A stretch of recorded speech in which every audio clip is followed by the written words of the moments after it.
ನಮಸ್ಕಾರ and welcome back. As a new ಮಮ್ಮ ದಿನ ಹೇಗಿತ್ತಪ್ಪ ಅಂದರೆ ಇವತ್ತು ಕೂಡ ಮಾರ್ನಿಂಗ್ ಶಿಫ್ಟ್ ಇತ್ತು. ಸೊ ನ್ಯೂಸ್ಗಿಂತ ಮುಂಚೆ ಬ್ಲೂಬೆರಿ ಸ್ಮೂದಿ ಮಾಡ್ಕೊಂಡು ಹೋಗಿದ್ದೆ.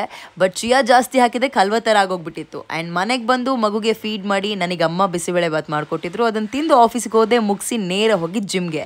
ಇವತ್ತು ಸೈಟ್ಸ್ ಇತ್ತು. ಆಲ್ಸೋ ಯೂಟ್ಯೂಬ್ಗೂ ಅದೇ ಕಂಟೆಂಟ್ನ ಶೇರ್ ಮಾಡಿದ್ದೀನಿ. ನಂಗೆ ತುಂಬ ಕಾಮೆಂಟ್ ಬಂದಿದ್ದಿದೆ ಹೊಟ್ಟೆ ಬುಜ್ಜು ಮತ್ತು ಸೈಟ್ಸ್ ಬಗ್ಗೆ ಜಾಸ್ತಿ. ಹಾಗಾಗಿ ಇನ್ನೂ ಕೂಡ ನೋಡಿಲ್ಲ ಅನ್ನೋರು, ಎಸ್ಪೆಷಲಿ ಹೆಣ್ಮಕ್ಳು, ವಿದ್ಯಾ ಮಲ್ನಾಡ್ ವ್ಲಾಗ್ಸ್ ಅಂತ ಯೂಟ್ಯೂಬ್ನ ಚೆಕ್ ಮಾಡಿ. ಆ್ಯಂಡ್ ಹುಡುಗರು ನೋಡೋಕೆ ಹೋಗ್ಬಿಡಿ ಅಂತ ನೀವು ವಿಸಿಟ್ ಮಾಡಿ ಕಂಟೆಂಟ್ ಹೇಗೆ ಬರ್ತಾ ಇದೆ ಅಂತ ಹೇಳಿ. ಇವತ್ತು ತಮ್ನೆಲ್ ಕೂಡ ಹಾಕಿದ್ದೇನೆ. ಜಿಮ್ ಎಲ್ಲ ಮುಗಿದ್ಮೇಲೆ ನ್ಯೂಲಿ ಓಪನ್ ಆಗಿರೋ ಲಾರ್ಜೆಸ್ಟ್ ಅಕ್ವೇರಿಯಂಗೆ ಹೋದ್ವಿ. ನನಗೆ ಅವ್ರು ನೋಡಿ ತುಂಬ ಖುಷಿಯಾಗಿದ್ದಕ್ಕಿಂತ ಹೆಚ್ಚಾಗಿ ಜಾಸ್ತಿ ಆ ಕೆಮಿಕಲ್ ನೀರಲ್ಲಿ ಹೆಂಗಪ್ಪ ಅಷ್ಟೊತ್ತು ಇರ್ತಾರೆ ಅಂತ ಅನ್ನಿಸ್ತು. ಆ್ಯಂಡ್ ಫಿಶಸ್ ಮಾತ್ರ ಸಖತ್ ವೆರೈಟಿ ಆಗಿದ್ವು. ಆ್ಯಂಡ್ ಹೊರಗಡೆನೆ ಇವತ್ತು ಊಟ ಮುಗಿಸಿ ದಿನ ಕಳೆದಿದ್ದಾಯಿತು.